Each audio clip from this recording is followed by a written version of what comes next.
Assalamualaikum warahmatullahi wabarakatuh. Waalaikumsalam warahmatullahi wabarakatuh. Om Swastiastu Om Swastiastu. dan selamat pagi. Pagi. Bagaimana kabar anak-anak? Sehat. Sehat ya. Ada yang sakit? Tidak. Oke. Sebelum kita memulai pembelajaran pada pagi hari ini, silakan ketua kelas memimpin doa. Sebelum kita belajar lagi, kita berdoa dan masing-masing doa.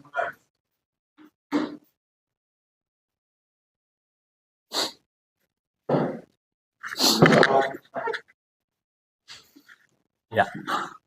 Terima kasih ya Anak Agung. Tolong topi dibuka. Tadi sudah kita sama-sama berdoa kepada Yang Maha Kuasa.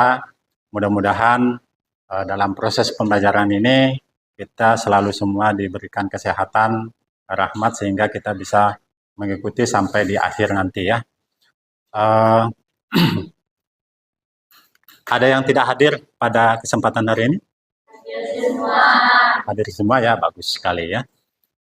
Silakan untuk anak-anak semua, silakan siapkan buku, pulpennya. Kita akan memulai pelajaran pada hari ini.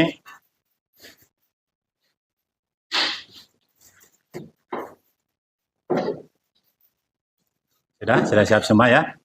Sebelum kita mulai pelajaran pada hari ini, untuk memancing fokus kita, ya, kita berdiri, kita melakukan ice breaking dulu ya. Oke, silakan berdiri. Mungkin yang bangkunya masih sempit-sempit dikasih lebar sedikit, ya. Oke. Oke, sudah siap? Ya. Jika Bapak bilang tepuk langit, hentak kakimu 2 kali. Ya. Ketika Bapak bilang tepuk bumi, tepuknya di atas 2 kali. Oke? Bisa dipahami? Ya. Oke, kita mulai. Tepuk langit. Bapak ulangi. Kalau tepuk langit, hentak kakimu di bawah. Oke. Kalau tepuk bumi, di atas. Oke. Paham? Ya, silakan. Tepuk langit. Tepuk bumi. Tepuk bumi. Tepuk langit. Tepuk bumi. Ya. Kemudian yang kedua. Tepuk semangat ya. Tepuk semangat. Perintahnya begini. Ya. Tepuk semangat. Dang dang dang. Ding ding ding. Dung dung dung. Dang dang dang. Ding ding ding. Dung dung dung. Ya. Aha aha. Ngat. Aha aha. Semangat. Oke. Bisa dipaham? Bapak ulangi 1 kali lagi. Tepuk semangat. Dang dang dang. Ding ding ding. Dung dung dung. Dang dang dang. Ding ding ding. Dung dung dung. Aha aha. Ma. Aha aha. Ngat. Semangat. Aha aha ya. Oke. Bisa fokus? Ya. Kita mulai. Tepuk semangat. Dang dang dang. Ding ding ding. Dung dung dung. Dang dang dang. Ding ding ding. Dung dung dung. Aha aha. Ma. Aha aha. Ngat. Aha aha. Semangat. Oke, aplaus untuk kita semua. Silakan duduk kembali. Ya, itu tadi kita sudah melaksanakan ice breaking untuk memancing fokus kita supaya kita lebih fokus terhadap pelajaran ya. Bagaimana perasaannya, senang setelah melakukan ice breaking? Ya, oke. Untuk hari ini sebelum kita mulai, mungkin ada anak-anakku semua yang paham atau yang masih ingat tentang pelajaran kita minggu lalu? Ya, Pak. Ya, silakan Risma. Minggu lalu kita sudah bahas mengenai tanaman tanah, di mana tanaman tanah berperan sangat besar terhadap kelembaban tanah. tiga unsur hara dan mencegah terjadinya erosi akibat air hujan. Ya, aplaus untuk Krisma. Ya, benar sekali ya. Minggu lalu kita sudah mempelajari tentang tanaman penutup tanah. Bagaimana perannya, fungsinya, yaitu penutup tanah, yaitu mencegah erosi ya. Bagus sekali. Kemudian ada yang masih ingat yang lain? Ya, silakan Rizkin. Minggu lalu kita sudah bahas mengenai tanaman penutup tanah, di mana penutup tanah memiliki peran penting dalam mempertahankan unsur hara tanaman karena maka dari sisi dapat memberikan unsur N bebas. Ya, bagus sekali. Aplaus untuk Rizkin. Ya, bagus sekali ya. Minggu lalu memang kita sudah mempelajari tentang tanaman penutup tanah, di mana tanaman penutup tanah itu bisa mengikat unsur N, yaitu dalam bentuk tanaman penutup tanahnya adalah LCC atau legum cover crop. Ya. Kemudian ada yang tahu lagi? Ya, silakan, Nisa. Minggu lalu kita sudah mempelajari mengenai tanaman tanah, di mana tanaman penutup tanah itu berupa tumbuhan kacang-kacangan yang merambat dan berguna untuk meningkatkan kesehatan tanah, meningkatkan persediaan air, menekan pertumbuhan gulma, membantu mengendalikan hama dan penyakit, meningkatkan keberagaman hayati. Ya, aplaus untuk Nisa. Sudah sangat lengkap sekali ya. Minggu lalu memang kita sudah mempelajari bagaimana tanaman penutup tanah, bagaimana fungsinya, kemudian keanekaragaman hayati juga ya. Terima kasih untuk kalian semua yang telah menyatakan pembelajaran terkait minggu lalu ya. Bagaimana perasaannya sampai saat ini? Masih senang? Masih semangat? Ya, oke. Terima kasih. Kita masuk di materi ya. Oke. Sebelum kita masuk di materi, ada kesepakatan kelas yang sama-sama kita sepakati hari ini. Kalau memang nanti ada masukan atau kurang terkait kesepakatan kelas ini, sama-sama kita tambahkan ya. Kesepakatan pertama yang telah kita bikin minggu lalu, yaitu masuk kelas tepat waktu, ya, dan tidak terlambat. Sepakat ini ya? Kemudian yang kedua, memakai seragam sekolah sopan dan rapi. Bapak lihat sudah pakai seragam semua, sopan semua.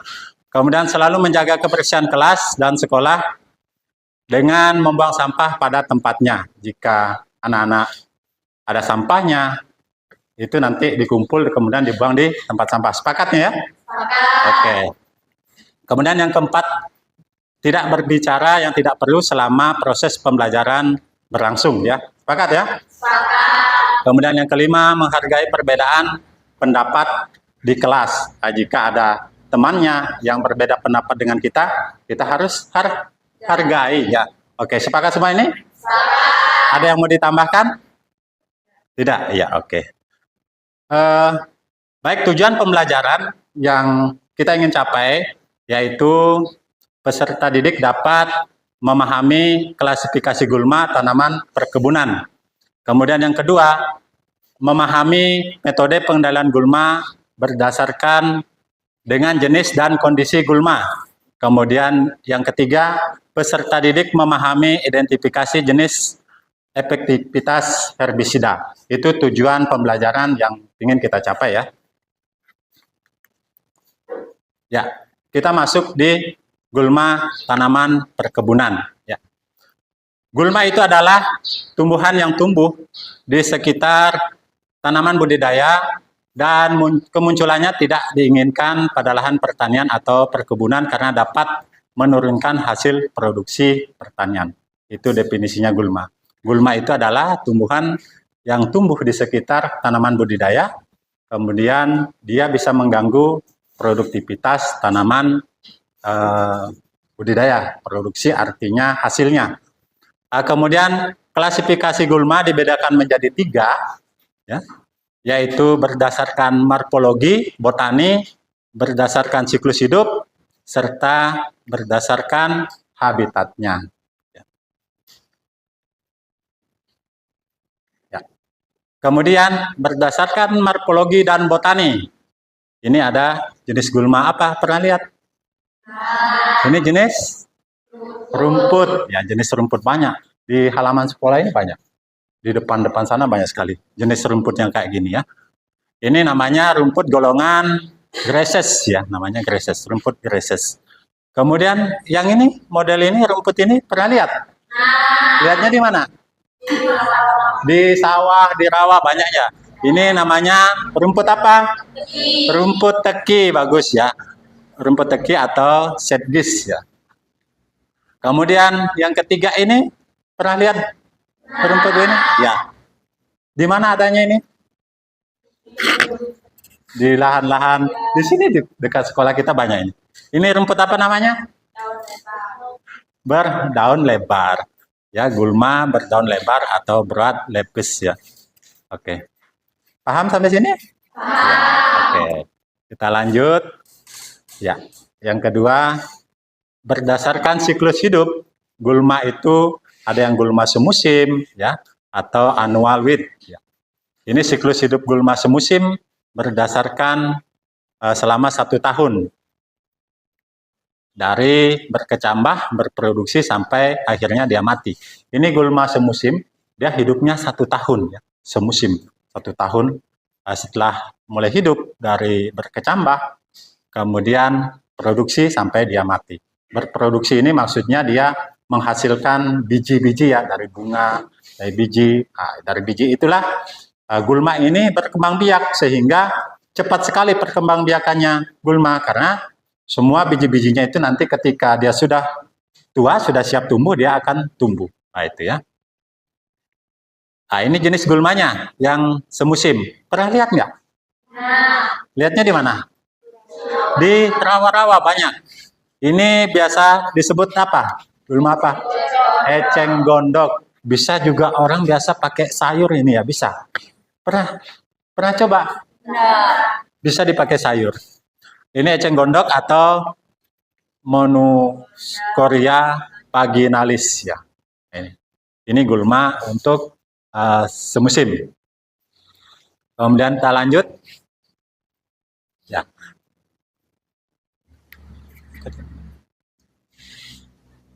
Ya. Kemudian berdasarkan siklus hidupnya, ya. Ada namanya gulma 2 musim atau biennual weed. Daur hidup gulma biennual weed lebih panjang, yaitu 2 tahun. Yang tadi yang semusim 1 tahun. Yang ini 2 tahun. Gulma jenis ini menyimpan cadangan makanan pada akar untuk digunakan pada tahun kedua. Jelas, gambarnya jelas. Ini ada bunga-bunganya, ya. Ini dia tumbuhnya 2 tahun. Kemudian cadang makanannya itu untuk di tahun kedua. Dia bisa menyimpan cadangan makanan. Kayaknya nggak terlalu jelas. Jelas nggak gambarnya? Jelas ya? Oke. Pernah lihat? Ya. Ini namanya Circium pulgari ya. Oke.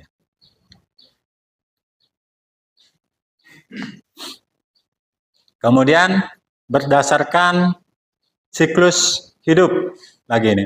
Ada gulma tahunan atau perennial weed ya. Gulma tahunan ini lebih dari 2 tahun. Berkembang biak secara generatif dan vegetatif. Pada musim kemarau, gulma jenis perennial biasanya mati dan tumbuh kembali saat air cukup untuk pertumbuhan. Ini jenis gulma, ini pernah lihat? Gulma apa? Gulma apa namanya? Alang-alang. Banyaknya tumbuh di sekitar kita ya. Alang-alang ya. Ini alang-alang. Ini dapat berkembang biak. Maksudnya berkembang biak itu dia dapat apa lagi namanya? Tumbuh, mempunyai anak. Anak itu berkembang biak ya. Mempunyai anak-anakan, dia berkembang biak secara generatif. Maksudnya generatif dia dengan biji. Ini kan alang-alang ya. Ini ada bunganya. Di bunga ini itu lama-lama dia akan ada bijinya. Makanya diterbangkan angin ketika dia sudah mulai mekar ini bunganya, diterbangkan angin, kapan di mana dia jatuh itu bunga-bunganya, disitulah dia akan tumbuh karena ada biji-biji di sini. Ya, dia perkembangbiakan melalui angin bisa. Ya, dia diterbangkan angin ini bunga-bunganya dan nanti dia akan tumbuh di situ. Itu perkembangbiakan secara Vegetatif. Ya. Kemudian kalau secara vegetatif itu maksudnya dia berkembang biak dengan tunas-tunasnya. Dia memiliki akar-akar yang bertunas, ya. Ada tunas-tunasnya. Ya, itu lewat akar yang kayak jari-jari itu dia bisa tumbuh, menjalar kemana-mana. Oke? Paham sampai sini? Ya, oke. Kita lanjut. Berdasarkan habitat tumbuh, ya. Gulma golongan ini digolongkan menjadi gulma air atau aquatic weed. Kebanyakan gulma air ini tumbuh di air secara mengapung. Tumbuhnya mengapung. Kemudian ada yang tenggelam atau setengah tenggelam. Gulma air dapat berupa gulma berdaun sempit, berdaun lebar, dan teki. Kalau dicontoh, ini gulma apa namanya? Jelas? Jelas? Gulma apa namanya? Teki, ya. Yang sama yang kayak tadi. Dia ini golongan gulma daun lebar. Ya. Bisa digolongkan daun lebar, bisa juga bilang sempit. Tapi untuk pengendalian, ini pakai herbisida pengendali daun lebar. Itu semua ya kayak eceng gondok, kemudian teki, itu pakai yang biasa orang pakai DMA atau CMA, itu bisa ya. Untuk gulma-gulma berdaun lebar. Kemudian yang hidupnya di air, ya. Kita lanjut. Ya, ini berdasarkan habitat tumbuh, ya. Ini gulma daratan atau terrestrial weed, ya. Sesuai namanya, gulma daratan tumbuh di darat seperti area tegalan. Tahu tegalan, anak-anak? Udah tahu tegalan? Tegalan itu maksudnya lahan yang dipakai menanam palawija, itu namanya tegalan. Ya, beda perkebunan beda. Kalau perkebunan dia lahan yang dipakai menanam tanaman perkebunan, itu perkebunan. Tanaman perkebunan contohnya kayak kakao, kemudian sawit, kemudian cengkeh, nah itu. Kalau tegalan ini khusus untuk menanam tanaman palawija atau hortikultura. Ya, bagus sekali ya. Jenis gulma daratan yang tumbuh di perkebunan tergantung pada jenis tanaman utama, jenis tanah, iklim, dan pola tanam. Pernah lihat nggak gulma kayak begini? Banyak sekali di tegalan ini. Ya, dia tingginya kayak begini ya. Ini ada bunga-bunganya. Ini cepat sekali berkembang biak karena di dalam bunga-bunga ini ada bijinya. Dia berkembang biak secara generatif, ya, perkembangbiakan generatif. Ya, karena kapan bunga ini sudah tua, di dalam bunga itu ada biji. Biji-biji ini nanti akan tumbuh ketika musim hujan. Proses tumbuhnya sama. Awalnya dari biji, kemudian berkecambah. Setelah berkecambah, maka dia akan tumbuh. Tumbuhnya liar di tanaman budidaya. Semua jenis gulma adalah tanaman yang tumbuh di sekitar tanaman budidaya yang tidak dikehendaki. Makanya itu nanti dikendalikan ya. Nanti ada cara pengendaliannya. Oke. Ini gulma ini biasa disebut Ageratum coryzoides ya. Tadi kita sudah masuk tentang pemahaman gulma, klasifikasi gulma. Saat ini kita masuk di pengendalian. Tahu pengendalian? Ada yang tahu pengendalian? Pengendalian itu adalah cara mengendalikan, cara membasminya, cara membersihkan, itu pengendalian. Secara umum pengendalian gulma bisa dibagi menjadi beberapa metode. Sebagai berikut ya, ada metode fisik. Tahu fisik? Fisik berarti kalau fisik kita melibatkan aktivitas fisik, ya, aktivitas fisik. Pengendalian dengan metode ini bisa dilakukan dengan mengolah lahan. Mengolah lahan, paham ya? Mengolah lahan, entah itu dipacul, entah itu dibajak, itu mengolah lahan. Kemudian penggenangan air. Ini khusus untuk gulma-gulma yang ada di persawahan ya. Itu dengan digenangi air. Kemudian pencabutan dan pembakaran. Kalau gulma yang bisa dicabut di sekitar pokok-pokok tanaman silakan dicabut. Ini menggunakan metode pengendalian fisik. Fisik itu bisa dicabut, pengolahan lahan, kemudian pembakaran, ya.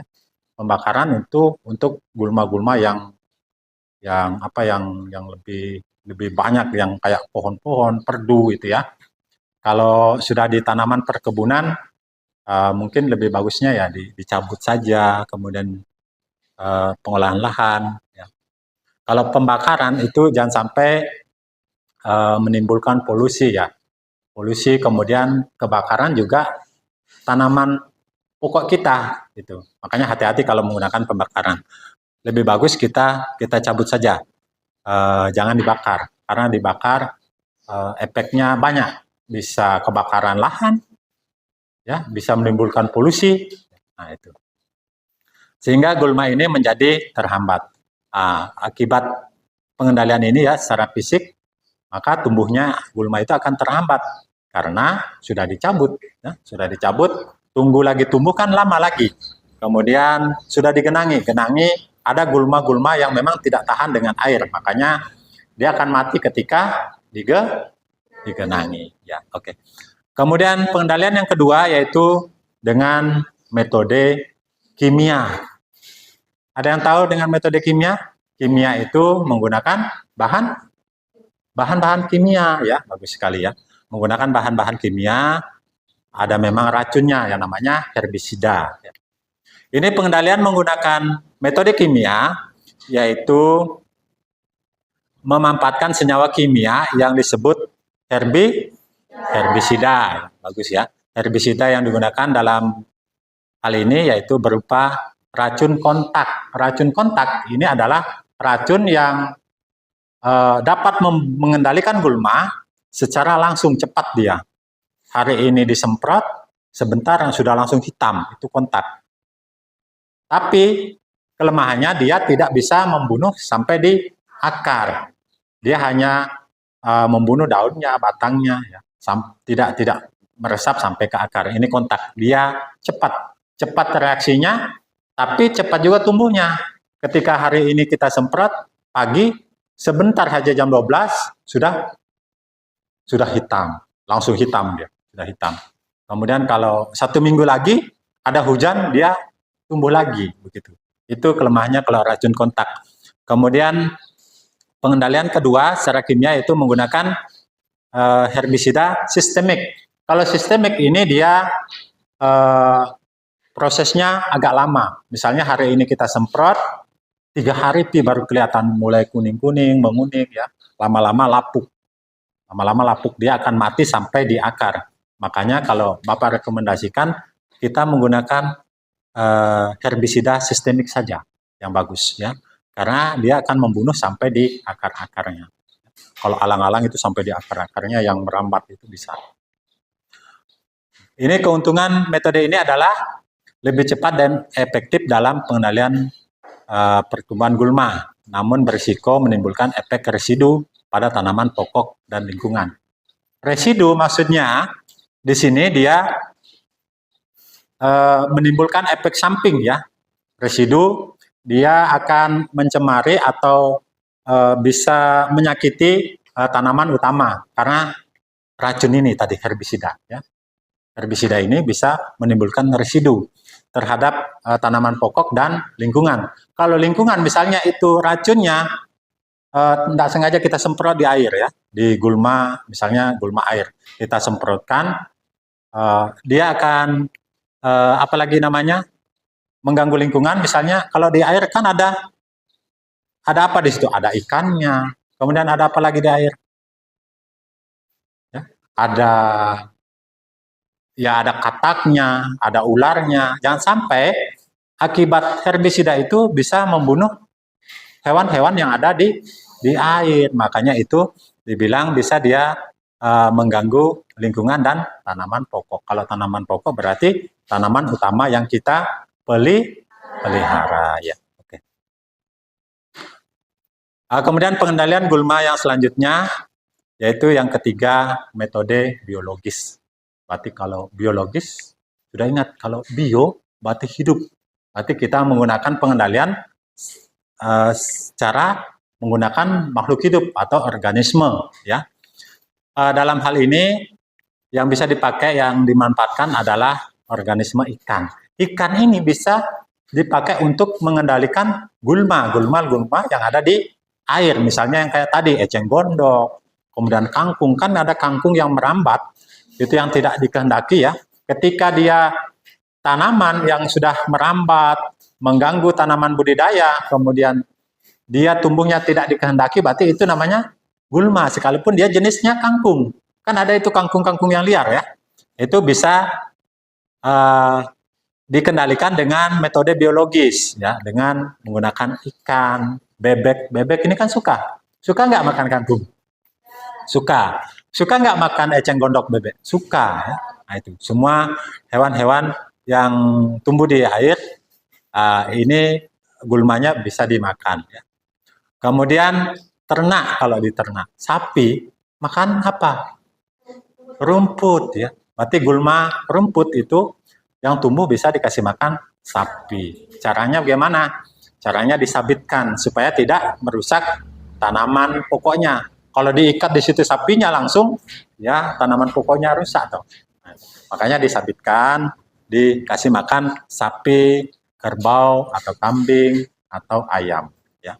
Ayam juga mau makan rumput, mau ya ayam itu makan rumput, daun-daunnya itu dimakan. Nah itu. Kemudian metode yang selanjutnya yaitu metode budidaya. Budidaya berarti kita membudidayakan ya.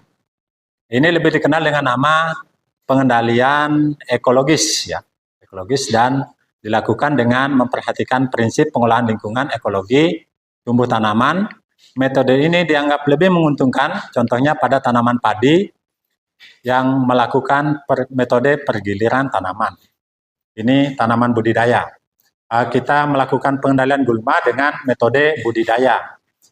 Maksudnya, jika kita menanam padi hari ini ya di sawah, supaya gulmanya tidak itu doang yang tumbuh, nanti ketika musim kedua kan mulai kemarau. Kalau di daerahnya kita kan hanya 1 kali bisa tanam padi ya, tanam padi karena sawah tak ada hujan.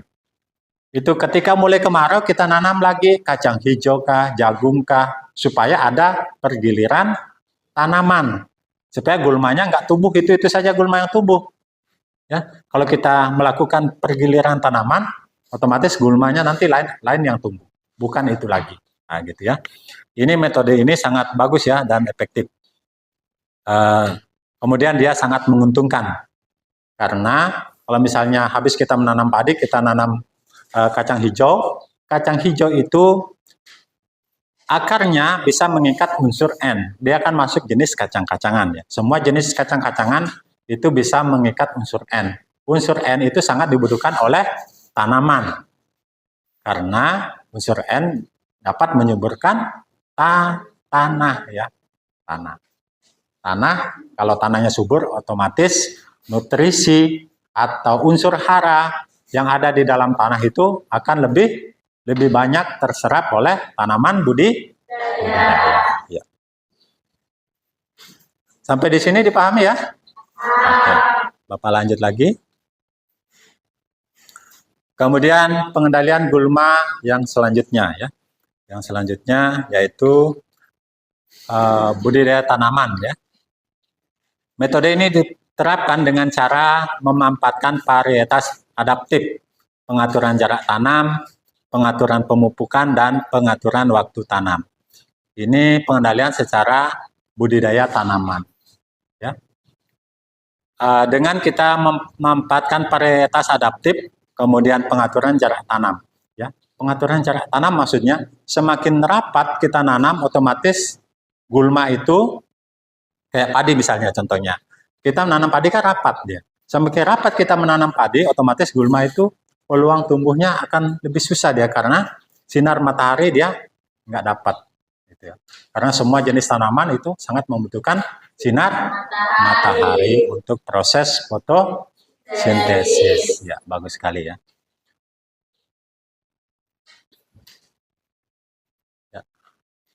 Ini pengaturan jarak tanam, kemudian pengaturan pemupukan. Di pemupukan itu ada waktu-waktu tertentu kita harus memupuk ya, memupuk. Kalau kita lambat memupuk, maka pertumbuhan tanaman budidaya akan lambat. Yang cepat berkembang itu gulma. Makanya pas kalau waktunya sudah memupuk, kita memupuk supaya tidak duluan gulma yang besar ketimbang tanaman budidaya. Itu maksudnya. Kemudian pengaturan waktu tanam ya, waktu tanam. Waktu tanam ini sangat mempengaruhi terhadap pertumbuhan gulma. Ya. Kalau kita nanamnya di awal musim hujan, kita langsung nanam, otomatis gulmanya belum sempat tumbuh. Coba kalau sudah di pertengahan musim hujan, itu gulma duluan yang tumbuh. Jangan sampai kita mau menanam, misalnya menanam padi, menanam jagung, duluan gulma yang tumbuh ketimbang padinya. Nah, ini pentingnya pengaturan waktu tanam. Kita harus tahu kapan waktunya kita harus menanam. Nah, itu ya. Kemudian pengendalian selanjutnya yaitu pengendalian secara terpadu. Itu maksudnya terpadu? Terpadu maksudnya kita menggabungkan beberapa pengendalian yang tadi ya. Ada pengendalian secara apa tadi? Fisik, kemudian pengendalian secara apa? Kimia. Nah, itu kita padukan. Inilah pengendalian secara terpadu. Di sini penjelasannya yaitu metode ini memanfaatkan beberapa cara sebelumnya secara bersamaan. Yang tadi ya contohnya kayak menggunakan fisik, kemudian kimia, ini kita padukan. Pengendaliannya itu secara bersamaan. Kemudian tujuannya untuk mendapatkan hasil yang terbaik agar pertumbuhan dan perkembangan tanaman pokok yang dibudidayakan tetap produktif. Produktif maksudnya tanaman pokoknya kita tetap menghasilkan dengan baik, dengan maksimal. Nah, itu ya. Lanjut. Ya. Ada yang tahu lagi ngapain? Yang bagian sini Rizkin, ada yang tahu lagi ngapain? Jelas? Ya. Rizkin, lagi ngapain? Nyemprot. Apa yang disemprot? Gulma ya. Ini ya. Ini tanaman budidayanya apa yang di sini? Jagung ya. Ini jagung tanaman budidayanya. Berarti ini adalah gulmanya. Ini adalah tanaman yang tidak dikehendaki tumbuhnya.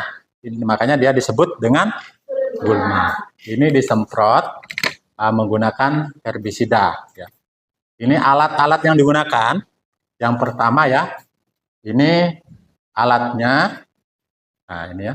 Ini alat yang digunakan. Ini apa namanya? Sprayer ya, atau biasa kalau di sini disebut dengan tangki. Itu sprayer ini ya, menggunakan sprayer. Di sprayer ini ada diisi air ya, air kemudian sudah dicampur dengan herbisida. Ini herbisida adalah bahan yang digunakan.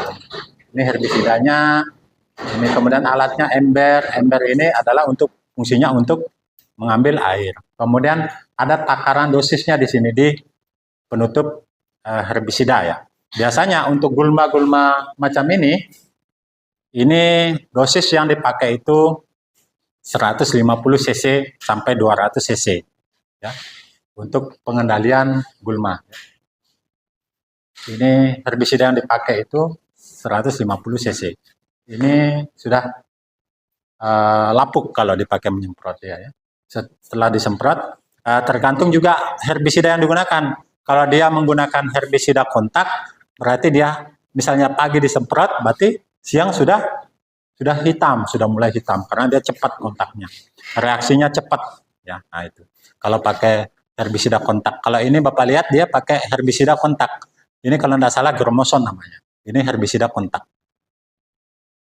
Kemudian kalau dia pakai herbisida sistemik, dia hari ini misalnya disemprot pagi, 3 hari ke depan baru kelihatan hasilnya, mulai menguning, lama-lama akan mati ya. Oke, lanjut. Paham sampai sini ya? Ya. Ini kita bahas terkait tentang herbisida. Ya. Yang tadi sudah kita singgung sama-sama, herbisida itu ada yang kontak, ada yang sistemik. Ya. Herbisida sendiri itu definisinya adalah bahan kimia yang digunakan untuk mengendalikan tumbuhan pengganggu atau gulma seperti rumput, alang-alang, semak liar. Kemudian aplikasi herbisida biasanya ditentukan oleh stadia pertumbuhan tanaman utama dan gulma. Ini ya. Ini herbisida, penjelasannya herbisida. Herbisida itu adalah bahan kimia yang dipakai untuk mengendalikan semua jenis gulma. Semua jenis gulma. Kemudian pengelompokan herbisida berdasarkan pertumbuhan gulma. Ada herbisida pratumbuh.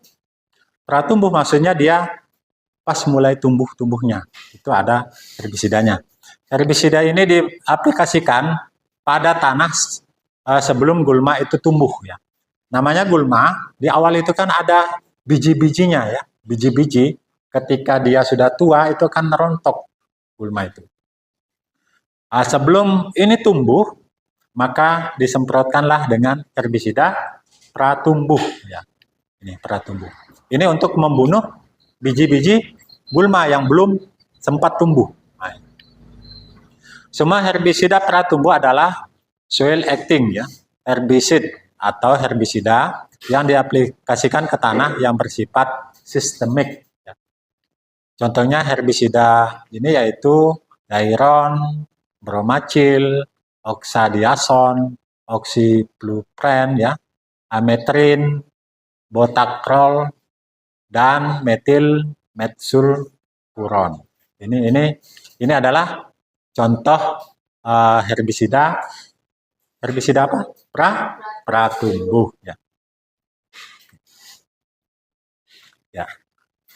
Ada yang pernah lihat macam herbisida kayak ini?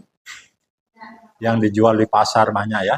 Ini dia bentuknya bubuk ya, bentuk bubuk. Ini herbisida diaron namanya. Nah, ini ya, herbisida diaron. Kalau mau menyemprot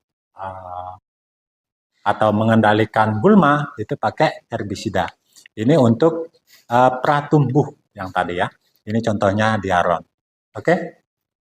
Jelas ya? Dipahami ya? Ya, oke.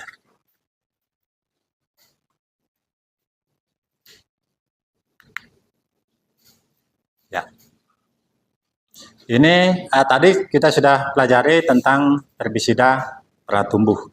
Ini yang kedua itu herbisida pasca tumbuh. Dia pasca tumbuh berarti sesudah tumbuh dia ya. Herbisida ini diaplikasikan saat gulma sudah tumbuh ya. Semua herbisida pasca tumbuh adalah polyaprid ya, herbicide atau herbisida yang diaplikasikan ke gulma dan bisa bersifat sistemik ataupun non-sistemik. Contoh herbisida pasca tumbuh adalah glisopat, paraguat, ya, glufosinat, dan propanil. Ini Bapak ambil contoh, pernah lihat di pasar? Pernah ya. Ini mereknya Roundup. Nah, Roundup. Jenis ini dia bukan bubuk yang tadi, yang bentuk bungkus itu bubuk. Ya, dia kalau yang ini bukan bubuk, dia bentuknya apa? Cair ya, bagus sekali ya. Ini untuk pengendalian gulma. Dia secara sistemik. Ya, sistemik berarti dia bisa mengendalikan gulma secara berlahan-lahan. Misalnya hari ini kita semprotkan, kemudian 3 hari ke depan baru dia mulai menguning. Ya. Oke, lanjut. Ya. Pengelompokan herbisida berdasarkan tipe transkolasi dalam tanaman. Ya. Di sini ada beberapa ya, ada yang pertama ada herbisida kontak. Tadi sudah Bapak singgung mengenai herbisida kontak, yaitu tidak ditranskolasi. Herbisida kontak ini mengendalikan gulma dengan cara mematikan bagian gulma yang terkena langsung dengan herbisida. Tadi sudah Bapak jelaskan, kalau herbisida kontak itu dia mana yang kena saja yang mati. Misalnya daunnya kena, batangnya kena, akar kan tidak kena, kan dia di dalam tanah. berarti akarnya tidak mati. Berarti dia hanya daun saja dengan batang.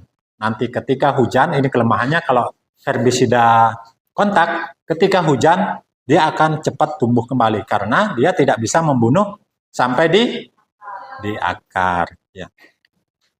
Ini contohnya herbisida kontak yang bersifat selektif, yaitu oxyfluorphan, oxadiazon ya, dan propanil. Nah, di sini Bapak ambil contoh, ini kan herbisida kontak juga.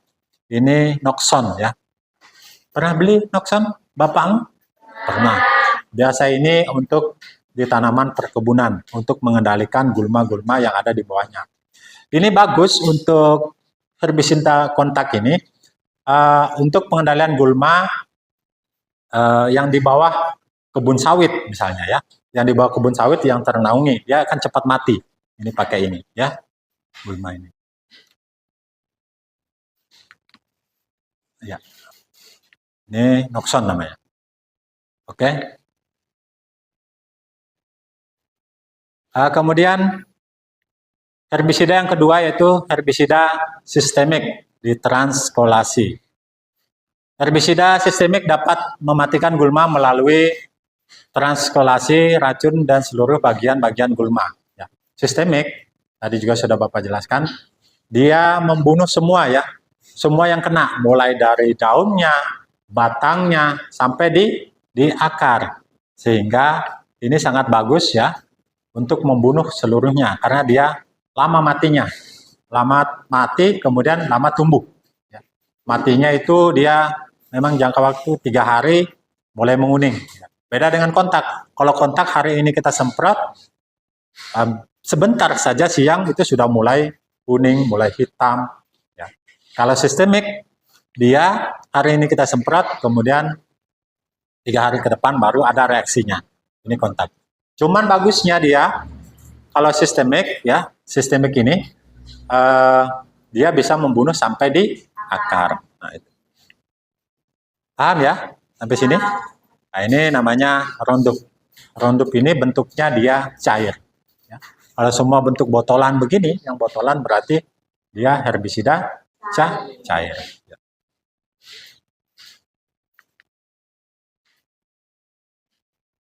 Kemudian kita masuk di pengelompokan herbisida berdasarkan selektivitasnya. Ada herbisida selektif, yaitu herbisida ini adalah yang bersifat teracun untuk gulma tertentu. Contohnya herbisida ini yaitu emitrin, diaron, oxyfluorphan, kemudian clomason dan carpentrason. Ini contohnya untuk herbisida selektif. Kemudian yang kedua, herbisida non-selektif. Herbisida non-selektif ini adalah herbisida yang dapat mematikan hampir semua jenis tumbuhan, termasuk tanaman yang dibudidayakan. Contohnya herbisida ini juga yaitu ya, contohnya glifosat dan paraguat. Nah, makanya hati-hati. Herbisida ada yang selektif, ada yang juga non-selektif. Kalau yang non-selektif ini hati-hati bisa membunuh bisa membunuh tanaman budidaya. Makanya hati-hati jangan sampai tanaman yang kita budidayakan dikena. Kapan dikena bisa mati tanaman budidaya. Makanya hati-hati ketika kita melakukan praktek penyemprotan.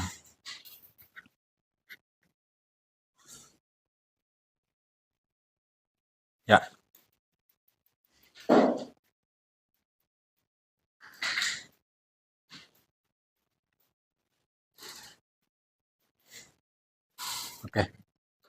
Oke. Sampai di sini penyampaian materinya. Mungkin ada yang belum dipahami atau belum jelas terkait materi yang Bapak tadi sudah sampaikan, silakan ditanyakan. Ada yang belum jelas terkait materi? Ya. Sebutkan salah satu cara efektif untuk mengendalikan gulma di kebun. Ya. Bagaimana katanya cara mengendalikan gulma di kebun? Ada yang bisa bantu Bapak? Ya, silakan. Safety. Salah satu cara untuk mengendalikan gulma adalah dengan melakukan penyiangan secara rutin, yaitu mencabut atau memotong gulma sebelum berproduksi dan menyebar bijinya. Oh ya, bagus sekali, aplaus untuk safety ya. Ya, tadi sudah juga Bapak jelaskan bagaimana caranya pengendalian gulma ya. Sebelum dia berkembang biak, makanya kita kendalikan. Bisa dengan secara fisik, kemudian dengan kimia ya. Kalau fisik dengan mencabut atau membabat atau menggenangi. Kalau secara kimia itu kita menggunakan herbisida. Herbisida itu dibagi menjadi beberapa lagi. Ada herbisida kontak, ada herbisida sistemik. Ya. Oke, bagus sekali ya. Kemudian ada lagi yang mau ditanyakan atau yang belum dipahami? Ya, silakan Lingga. Ya. Ya. Ada yang bisa bantu Bapak? Gulma dalam konteks tanaman perkebunan itu apa? Ayo. Oh ya, Dewi, silakan Dewi. Gulma adalah tumbuhan yang tumbuh di dalam perkebunan yang tidak diinginkan dan dapat bersaing dengan tanaman utama dalam hal cahaya, air, dan nutrisi, sehingga menghambat pertumbuhan tanaman yang dibudidayakan. Ya, bagus, aplaus untuk Dewi. Ya, bagus sekali ya anak-anak. Memang gulma dalam konteks tanaman perkebunan itu adalah gulma yang tumbuh di sekitar tanaman perkebunan, tanaman budidayanya kita ya. Misalnya contoh tanaman perkebunan, misalnya tanaman sawit, tanaman kelapa sawit yang tumbuh di sekitarnya itu tumbuhan liar, itu namanya gulma. Kemudian itu dikendalikan supaya dia tidak menimbulkan persaingan unsur hara antara tanaman budidaya dan gulma. Jangan sampai gulmanya yang duluan besar ketimbang tanaman budidaya ya. Oke. Mungkin ada yang lagi yang mau ditanyakan? Sudah jelas? Sudah paham? Ada lagi? Paham ya? Paham ya? Bagus. Untuk memancing lagi fokus, kali ini kita ice breathing lagi. Silakan minta waktunya untuk berdiri. Ya. Oke. Mungkin anak-anak semua tadi rasanya lelah. Mudah-mudahan sekarang sudah nggak lelah lagi. Oke. Perintahnya, kalau Bapak bilang tepuk 1, berarti tepuknya 1 kali. Kalau 2, ya, divariasi ya, ini, ya, oke. Kalau 3 berarti, nah, kalau 4, oke, ya. Kemudian tepuk yang terakhir, masih ingat? Ya, oke. Kalau tepuk terakhir berarti iya, oke. Kita mulai. Tepuk 1, tepuk 2, tepuk 3, tepuk 4, tepuk koma. Iya, oke.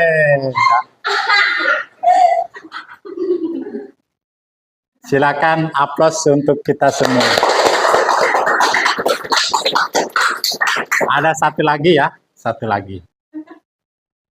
Ini berbentuk nyanyian ya. Apa lagu Marina? Marina menari di atas. Nah, kalau perintahnya begini. Marina menari. Kalau menari yang ini ya. Oke. Kalau Marina tunjuk badan kita. Oke. Marina menari di atas menara. Di atas menara. Marina menari, kalau merana begini ya, merana. Ingat perintahnya begini. Kalau menari ini, kalau Marina ini, kalau di atas menara begini tangannya, oke? Kalau merana, oh merana nangis kan? Oke, kita mulai. Paham ya? 1, 2, 3. Marina menari di atas menara, di atas menara. Marina merana. Merana ya. Oke, ulangi lagi.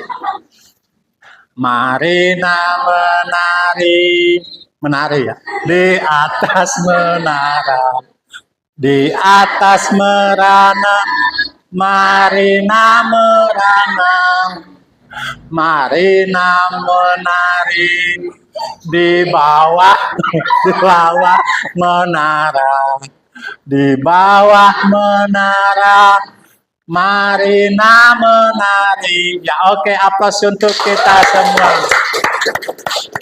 Ya, silakan duduk kembali. Ya, sampai di sini bagaimana perasaan anak-anak? Senang? Senang? Masih semangat? Oke, terima kasih ya. Untuk kali ini kita akan bagi kelompok sesuai dengan asesmen ya. Awal minggu lalu Bapak melakukan asesmen awal diagnostik terkait kelompok kalian ya. Silakan untuk masing-masing kelompok, silakan kita membentuk kelompok ya sesuai dengan gaya belajar kalian ya. Yang kemarin minggu lalu sudah kita bagi, ada yang kelompok visual, kemudian auditori, kemudian kelompok kinestetik ya. Oke, silakan kalian membentuk kelompok. Silakan.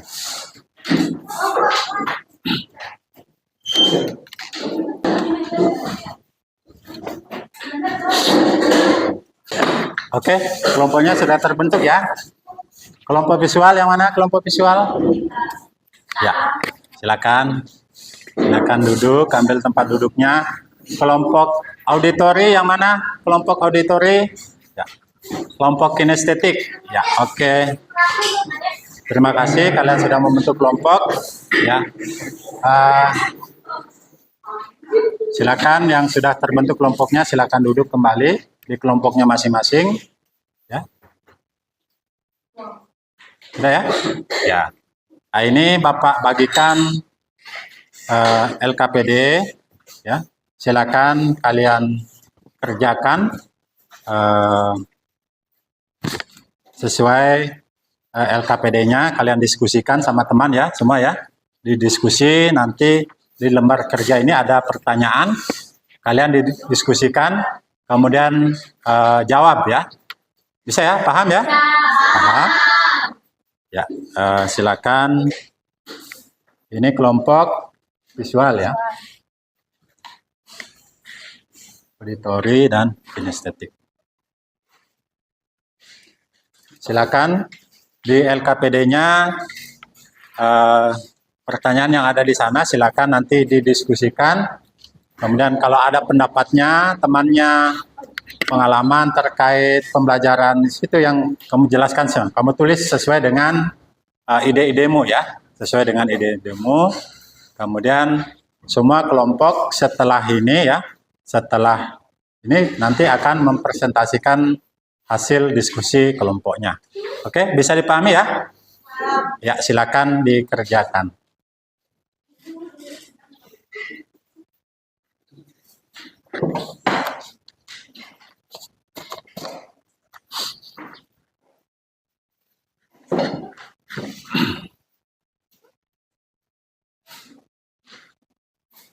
Untuk kelompok visual, ada yang mau ditanyakan yang belum jelas? Ada?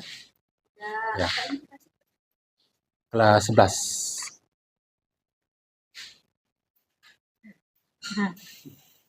Ya, silakan didiskusikan terkait masalah yang ada di LKPD. Oke, paham ya? Paham. Ya, ini kelompok auditori ya. Silakan anak-anak semua ya, kelompok auditori silakan diskusi terkait permasalahan yang ada di LKPD, nanti dituangkan dalam bentuk laporan nanti ya, kita presentasi di depan ya, semua ya, untuk semua. Nanti setelah jawabannya terkumpul, nanti kita sama-sama presentasi di depan kelas untuk melatih anak-anakku semua untuk mampu untuk mengeluarkan ide ya atau pendapatnya. Mana kelompok kinestetik ya. Mana ada masalah terkait LKPD? Program studi. Ya, agribisnis tanaman perkebunan.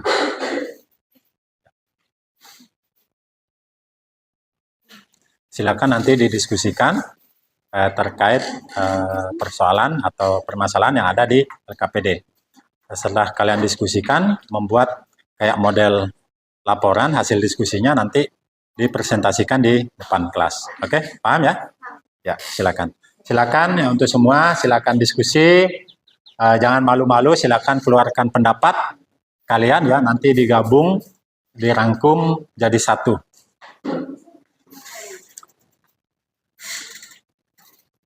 Kalau yang visual tadi kamu amati, kan tadi ada Bapak tampilkan slide-slide, kamu amati mana gulma-gulmanya, bagaimana pengendaliannya, kan sudah kamu amati ya.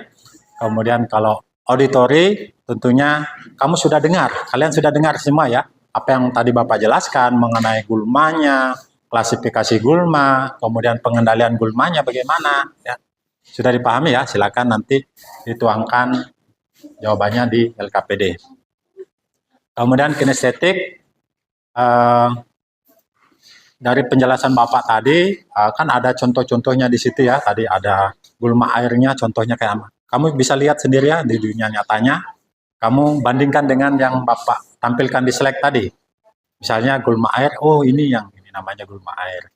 Kemudian permasalahan yang ada di LKPD silakan dituangkan di situ, didiskusikan. Oke, paham ya? Oke.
Silakan diskusi ya.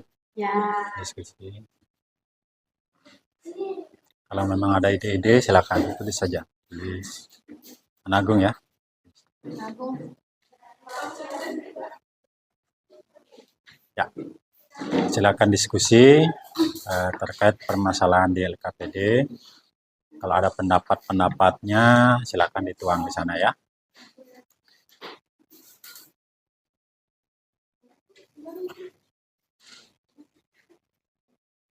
Silakan didiskusikan persoalan yang ada di LKPD ya.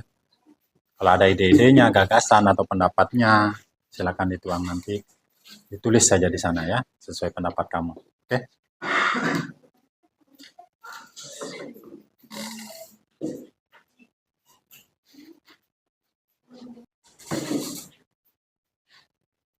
Ada yang menemukan kendala dalam kelompok? Ada? Ada? Ada yang belum dipahami? Paham? Silakan ditulis jawabannya nanti supaya kita bisa presentasi. Ada yang belum paham kelompok ini? Ada? Belum paham? Silakan ditulis jawabannya ya. Silakan ditulis. Kalau ada ide-ide, gagasan, mengenai pemahaman terkait materi yang tadi, terkait juga permasalahan di LKPD, silakan.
Ada yang belum dipahami?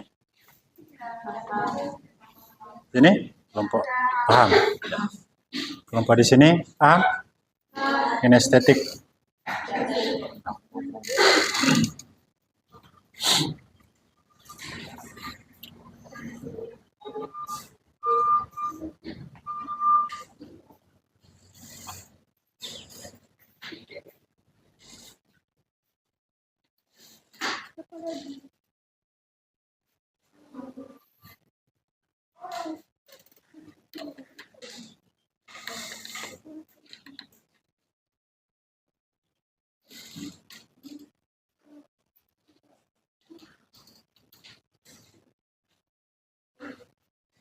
Sudah?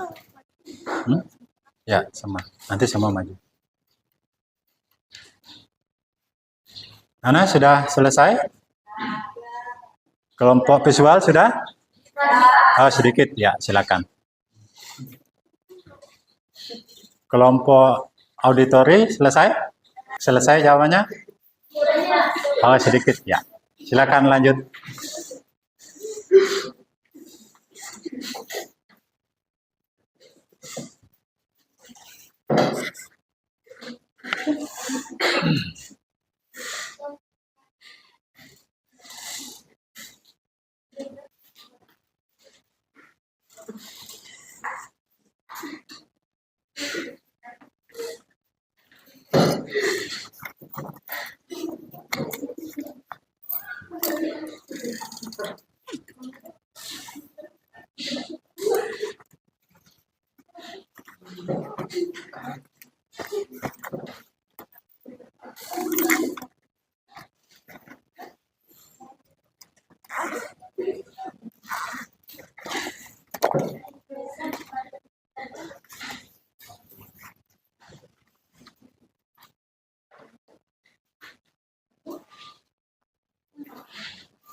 Nas ya.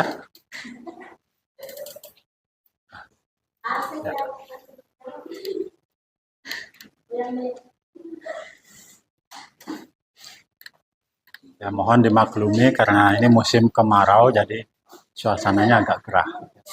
Padahal ventilasi udara bagus. Nah, anak-anak sudah selesai? Oke, kalau sudah selesai, kita presentasi setiap kelompok ya. Setiap kelompok akan mempresentasikan hasil diskusi kelompoknya di depan kelas ya. Tujuannya adalah untuk agar supaya Anda semua berani untuk tampil di depan, berbicara di depan teman-temannya. Itu tujuannya ya. Oke, kita mulai dari kelompok visual. Silakan maju di depan.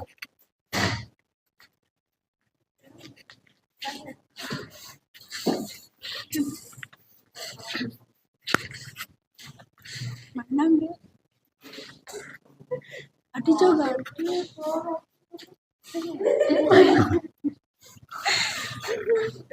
Ya. Assalamualaikum warahmatullahi wabarakatuh. Waalaikumsalam warahmatullahi wabarakatuh. Selamat pagi. Kami dari kelompok visual akan Presentasikan. Kami dari kelompok visual akan mempresentasikan hasil diskusi kami. Menurut hasil diskusi dan pengamatan video yang ditampilkan, kami menyimpulkan bahwa berdasarkan morfologinya, gulma diklasifikasikan menjadi beberapa golongan. Gulma golongan rumput, gulma golongan teki, dan gulma golongan daun lebar. Kemudian, cara pengendaliannya dengan beberapa metode. 1. Metode fisik, yaitu pengendalian dengan cara mengolah tanah, pencabutan, pembakaran, dan penggenangan. 2. Metode kimia, yaitu pengendalian gulma dengan memanfaatkan senyawa kimia yang disebut herbisida. 3. Metode biologis, yaitu pengendalian gulma dengan memanfaatkan organisme seperti ikan, bebek, hewan ternak. Metode budidaya, yaitu pengendalian gulma dengan prinsip pengelolaan lingkungan ekologi tumbuh tanaman. 5. Metode pertanaman, yaitu pengendalian gulma dengan memanfaatkan varietas adaptif dengan pengaturan jarak tanam, pemupukan, dan pengaturan waktu tanam. 6. Metode terpadu, yaitu pengendalian gulma dengan memadukan metode pengendalian gulma sebelumnya. Kesepian tanpa kekasih, sekian terima kasih. Wassalamualaikum warahmatullahi wabarakatuh. Ya, habis aplaus untuk kelompok visual. Silakan duduk kembali. Sangat bagus ya kelompok visual. Tadi sudah mempresentasikan hasil diskusi kelompoknya terkait pengamatan video, slide video yang Bapak tampilkan tadi. Oke, selanjutnya yang mempresentasi kedua yaitu kelompok auditori. Silakan, sudah siap ya? Sudah, ya silakan. Usan berdoa di awal kan?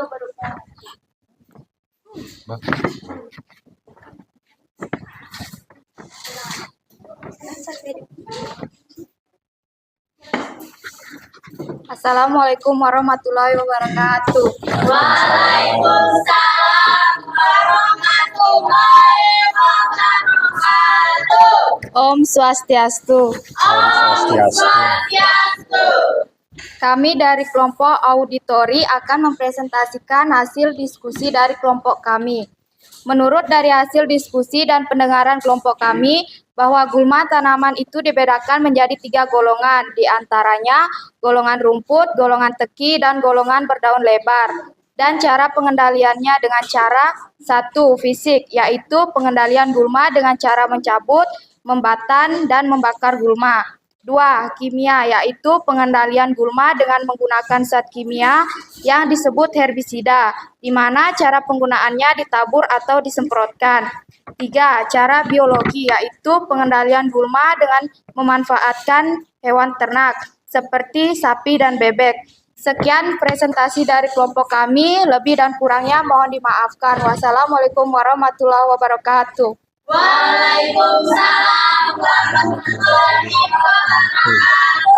Om Santi Santi Santi Om. Om Santi. Ya, aplaus untuk kelompok auditori.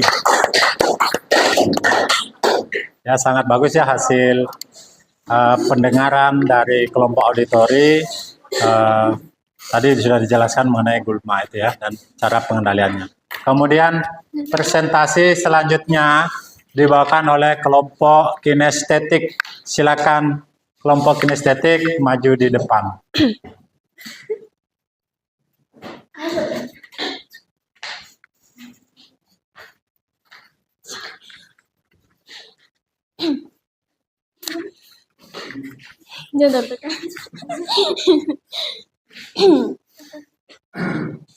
Assalamualaikum warahmatullahi wabarakatuh. Waalaikumsalam warahmatullahi wabarakatuh. Om Swastiastu. Om Swastiastu. Selamat pagi, kami dari kelompok kinestetik. Berdirinya saya di sini untuk mempresentasikan hasil diskusi kelompok kami, bukan mempresentasikan perasaan saya ke dia. Asik. Dari hasil diskusi dan pengamatan kelompok kami, gulma itu adalah tanaman yang tumbuh di sekitar tanaman budidaya dan pertumbuhannya. Tidak dikehendaki karena dapat menurunkan produksi tanaman perkebunan. Gulma dibedakan menjadi 3, yaitu cara pengendaliannya. 3 yaitu golongan rumput, golongan teki, dan golongan berdaun lebar. Cara pengendaliannya bisa dengan cara fisik, yaitu pengendalian dengan cara dicabut, digoret, dibajak, dan digenangi. Pengendalian secara kimia yaitu pengendalian dengan menggunakan bahan kimia yang disebut herbisida. Cukup sekian presentasi dari kami. Presentasi yang usai begitu cepat, sama halnya dengan dia yang kisahnya singkat tapi kenangannya melekat. Aplaus untuk kelompok kinestetik. Wassalamualaikum warahmatullahi wabarakatuh. Waalaikumsalam warahmatullahi wabarakatuh. Om Santi Santi Santi Om. Ya, silakan duduk kembali. Ya. Ya. Terima kasih untuk anak-anakku semua. Tadi semua sudah antusias ya. Bekerja sama, berkolaborasi, berdiskusi, memecahkan masalah yang Bapak berikan. Anda sudah menuliskan gagasan-gagasan Anda, ide-ide Anda tuangkan di LKPD, kemudian Anda sudah mempresentasikan. Dari Bapak ucapkan banyak terima kasih. Yang pada intinya gulma itu diklasifikasikan menjadi beberapa macam. Ada gulma daun sempit, daun lebar, ya. Kemudian golongannya golongan perumput, golongan teki, ya. Itu semua gulma dapat dikendalikan dengan menggunakan herbisida, baik dia herbisidanya berbentuk bubuk, kemudian berbentuk cair. Ya. Kemudian cara pengendaliannya melalui penyemprotan. Ya, tadi sudah semua mengatakan bahwa pengendalian gulma melalui penyemprotan. Ada juga herbisidanya yang bentuk bubuk ditabur, bisa ya, ditabur. Kemudian disemprotkan yang bentuk cair. Nah itu ya, itu cara pengendaliannya. Kemudian gulma juga bisa dikendalikan yang tadi kan secara kimia, secara fisik bisa dicabut, kemudian digoret, kemudian dibabat, bisa dibajak atau dicangkul. Ya. Kemudian secara biologi, yaitu tadi Anda sudah mengungkap juga bisa menggunakan hewan ternak ya, karena biologi itu kita memanfaatkan makhluk hidup. Bisa melalui ikan, bisa kita gunakan bebek untuk mengendalikan gulma, kemudian sapi, yaitu dengan menyabitkan rumput tersebut. Ya, sangat bagus tadi ya presentasinya. Kembali aplaus untuk kita semua ya. Karena kita sudah semangat ya. Sampai detik ini kita masih semangat ya. Kemudian dari hasil diskusi tadi ya, sampai dari awal sampai akhir, ada yang bisa menyimpulkan? Ya, silakan. Dari pembelajaran hari ini dapat saya simpulkan, 1. Gulma tanaman perkebunan adalah tumbuhan yang tidak disetaki tubuhnya karena dapat mengganggu produktivitas tanaman pokok. 2. Gulma tanaman perkebunan dapat dibedakan menjadi golongan rumput-rumputan, golongan biji-bijian, dan golongan bertebak. 3. Gulma juga dapat dibedakan dari siklus hidupnya, yaitu gulma semusim, gulma 2 musim, dan gulma tahunan. 4. Pengendalian gulma tanaman perkebunan dapat dilakukan secara fisik, yaitu dengan mencabut, menggores, membajak, dan membetani. Pengendalian secara kimia yaitu dengan menggunakan bahan kimia herbisida. Pengendalian secara biologi yaitu dengan memanfaatkan hewan ternak seperti ikan dan sapi sebagai pakan hijauan. 5. Herbisida dibagi menjadi 2, yaitu herbisida sistemik dan herbisida kontak. Ya, terima kasih untuk Luna. Aplaus untuk Luna ya. Tadi Luna sudah menyimpulkan terkait materi pembelajaran yang sudah kita pelajari mulai dari pagi sampai saat ini ya. Kemudian di akhir sesi ya, ada pertanyaan pemantik ya. Ini yang pertama, apakah bagian yang paling menarik dari pembelajaran kali ini? Mengapa? Kemudian yang kedua, menurut Anda apakah penting diketahui jenis-jenis gulma tanaman perkebunan? Itu mengapa? Kemudian yang ketiga, tantangan apa yang masih kamu temui dalam mempelajari materi ini? Kemudian pertanyaan pemantik yang selanjutnya, bagaimana kamu melatih dan mengatasi tantangan tersebut? Ya, ini pertanyaan pemantik. Silakan siapa yang bisa menjawab pertanyaan pemantik yang bagian pertama. Saya Pak, Ya, silakan Anak Agung. klasifikasi gulma tanaman perkebunan Pak. Ya. Karena saya dapat mengetahui jenis-jenis gulma yang dapat tumbuh di lahan perkebunan. Ya, aplaus untuk Anak Agung ya. Menurut Anak Agung, katanya yang paling menarik di klasifikasi gulma ya, karena dia mengetahui katanya bagaimana caranya mengidentifikasi gulma tanaman perkebunan ya. Kemudian di kalimat pemantik yang kedua, pertanyaan pemantik yang kedua, menurut Anda apakah penting diketahui jenis-jenis gulma tanaman perkebunan? Siapa yang bisa? Saya Pak. Agung lagi, ya silakan. Menurut saya sangat penting mengetahui jenis-jenis gulma tanaman perkebunan karena dapat mengidentifikasi gulma dan cara pengendaliannya sehingga hasil produksi tanaman perkebunan kita bisa maksimal. Ya, bagus. Aplaus untuk Anak Agung ya. Ini menurut Anak Agung katanya sangat penting kita mengetahui jenis-jenis gulma di tanaman perkebunan. Kalau kita mengetahui jenis gulmanya, berarti kita akan tahu bagaimana cara pengendaliannya. Kalau misalnya jenis gulmanya daun lebar, tentunya cara pengendaliannya gulma daun lebar dengan menggunakan herbisida apa, ya? Kalau daun lebar bisa pakai DMA, ya. Kalau dia daun sempit pakai sistemik bisa, kayak Roundup itu bisa, ya.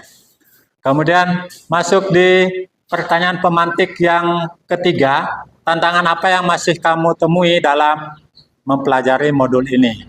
Siapa yang bisa? Ya, silakan. Mesia. Tantangan yang masih saya temui pada materi ini adalah penyebutan nama-nama gulmanya dengan bahasa Latinnya.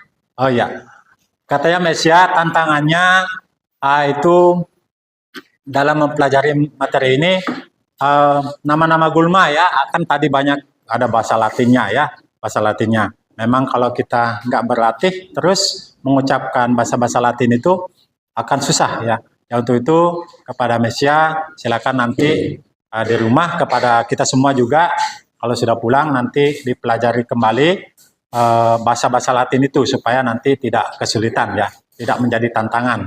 Kalau seberat apapun tantangannya, kalau kita belajar dengan semangat, otomatis kita akan bisa menghadapi tantangan itu dengan baik ya. Aplaus untuk Mesia ya.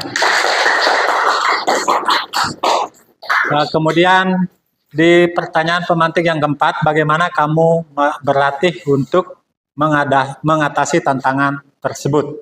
Pak, Ya, silakan Rizkin.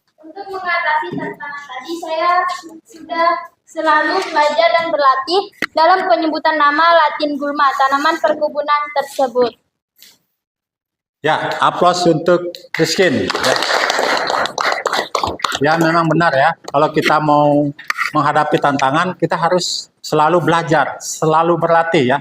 Karena kalau ibaratnya pisau, setajam apapun itu pisau, kalau tidak pernah diasah atau tidak pernah digosok, dia akan tumpul. Makanya itu kalau kita mau menghadapi tantangan, berarti dengan belajar dan latihan yang rutin. Bukan hanya belajar di sekolah, tapi juga di rumah. Oke. Terima kasih untuk anak-anakku semua. Bagaimana perasaan sampai saat ini? Masih senang ya? Masih semangat? Oke. Sebelum kita tutup pembelajaran sebentar ya. Ada yang mau Bapak sampaikan sedikit untuk pelajaran minggu depan. Kita akan mempelajari terkait pengairan tanaman perkebunan ya. Tolong nanti untuk anak-anak semua kalau sudah sampai di rumah nanti tolong lagi dibuka-buka bukunya, buka-buka modulnya terkait pengairan tanaman perkebunan agar nanti minggu depan kalau kita masuk anak-anakku semua sudah siap untuk belajar ya, sudah memahami terkait materi pengairan tanaman perkebunan. Kemudian Bapak selalu mengucapkan apresiasi yang setinggi-tingginya kepada anak-anakku semua ya. Sudah mengikuti pembelajaran ini dengan hati yang semangat, dengan hati yang riang gembira ya. Sehingga apa-apa yang kita pelajari mulai pagi sampai siang hari ini bisa menjadi ilmu kita, menjadi pengalaman kita yang sangat berharga di masa depan. Kemudian ada sedikit motivasi untuk kita semua ya. Ini apa? Air. Kalau kita analogikan kepada diri kalian ya, ibaratnya ini segelas air minum ini adalah diri kalian ya. Jika kalau dihargakan, ini air ini berapa harganya? 500 satu botol ini ya, satu botol ini. Satu gelas ini ya, satu gelas ya, maaf. Kalau satu gelas ini harganya 500. Kemudian jika Bapak ganti airnya menjadi misalnya air jus alpukat ya. Misalnya ini kan awalnya air putih ya, Tahua mereknya. Kemudian Bapak ganti menjadi jus alpukat. Berapa harganya? 5.000. Berarti meningkat harganya ya. Kalau kita ganti menjadi jus alpukat, meningkat harganya menjadi 5.000. Kemudian kalau Bapak ganti dengan madu, misalnya tahu madu ya? Madu yang untuk jamu kesehatan. Kalau kita ganti dengan madu, berapa harganya? 100 bisa sampai 150. Berarti meningkat lagi harganya ya. Kalau kita ganti ini air madu tadi, air apa lagi namanya? Jus. Dari jus kan hanya 5.000. Kemudian kita ganti menjadi air madu, berarti dia meningkat lagi. Kemudian kita ganti lagi airnya menjadi parfum. Air parfum kita masukkan di sini. Tahu parfum ya? Parfum untuk mengharum badan supaya enggak bau ketek ya. Nah, itu kita ganti ini air menjadi air parfum. Berapa harganya? Tabetnya.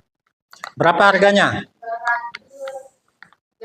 Sampai 500.000 sampai ya. Minta maaf pecah.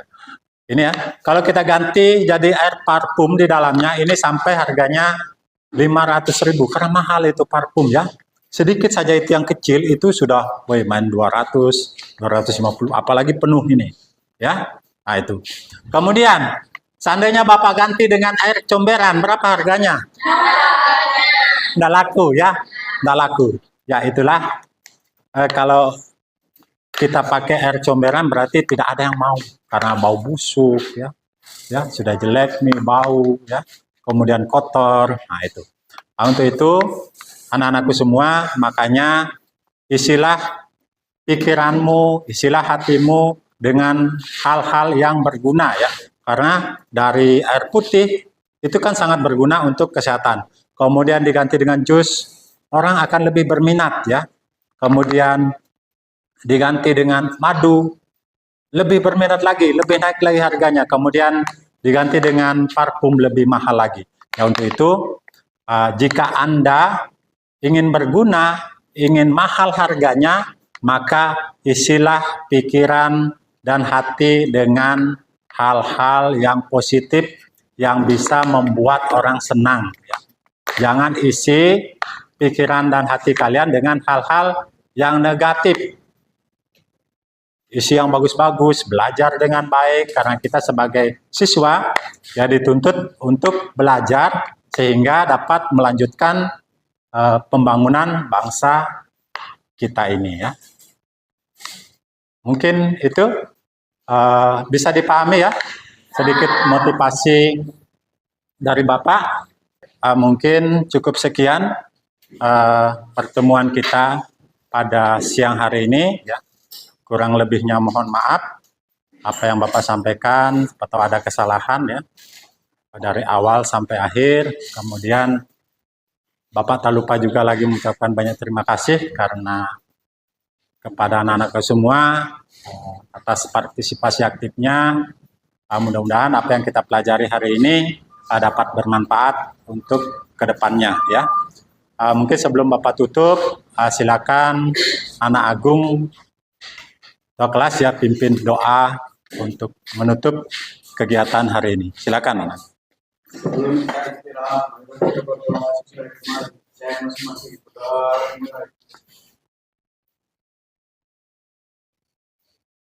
Doa selesai. Ya. Terima kasih anak Agung. Ya silakan anak-anakku semua, silakan keluar main ya. Sekali lagi terima kasih.